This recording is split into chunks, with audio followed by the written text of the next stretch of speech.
One of those storms in the Middle East is the growing confrontation between Saudi Arabia and Iran, with more nations joining the battle. For example, the chief of the army of Pakistan threatened to strike back and, quote, wipe Iran off the map if Iran threatens the territory of Saudi Arabia. It's the latest sign that tensions between Iran and Saudi Arabia are spreading beyond the Middle East. Thousands of Iranians demonstrated against Saudi Arabia for executing a top Shiite cleric.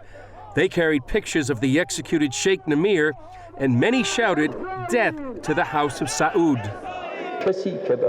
Saudi Arabia has collapsed and has been isolated. It has shown its true nature and has joined the club of wickedness and brutality. It has proved its anti-human nature to the world. Those countries who cooperate with Saudi Arabia will be humiliated, and human society has no respect for them. In Cairo, the Arab League held an emergency meeting of foreign ministers. Saudi Arabia's foreign minister said Iran's attack on the Saudi embassy in Tehran after the execution of Sheikh Namir was the latest incident in decades of aggression. After the attack, Saudi Arabia cut diplomatic ties with Iran. He warned Iran risked being rejected by all the Arab countries of the region. If Iran wants to have a positive role in the region, they have to deal with their neighbors. Like it happens everywhere in the world, they should have good relations and not interfere with others' issues, rejecting terror and not supporting it. If Iran would do so, it would be possible to live peacefully in the region as neighbors, but if they continue to support sectarian aggression, terror, and violence, they will face the rejection of the Arab countries. The proxy wars, as well as the propaganda war, or what some people call the soft war, are likely to intensify. For example, an Iranian group posted an animated film on the internet simulating a missile attack on Saudi Arabia, including an attack on their main oil fields. It could be the next chapter in this growing animosity between these two Middle East giants. The animated video simulates an Iranian rocket attack using missiles fired from Yemen.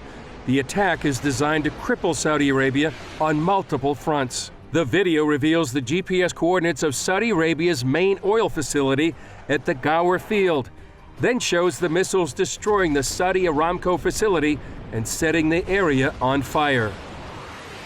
It also simulates attacks on Saudi Arabia's capital, Riyadh, that it calls the Freemason Tower. Then it shows missiles striking the Saudis' main airbase and crippling its anti-missile system. An Iranian expert told CBN News the group behind the film doesn't get funding from the government, but it is affiliated with the Iranian Revolutionary Guard Corps and gets its inspiration from them. The rivalry between Sunni Saudi Arabia and Shiite Iran intensified when the Saudis executed a top Shiite cleric. Iran followed by allowing protesters to ransack the Saudi Arabian embassy in Tehran, prompting Saudi Arabia to cut diplomatic relations. Pakistan then weighed in on the side of the Saudis, saying they would wipe Iran off the map if Iran threatened the territorial integrity of Saudi Arabia.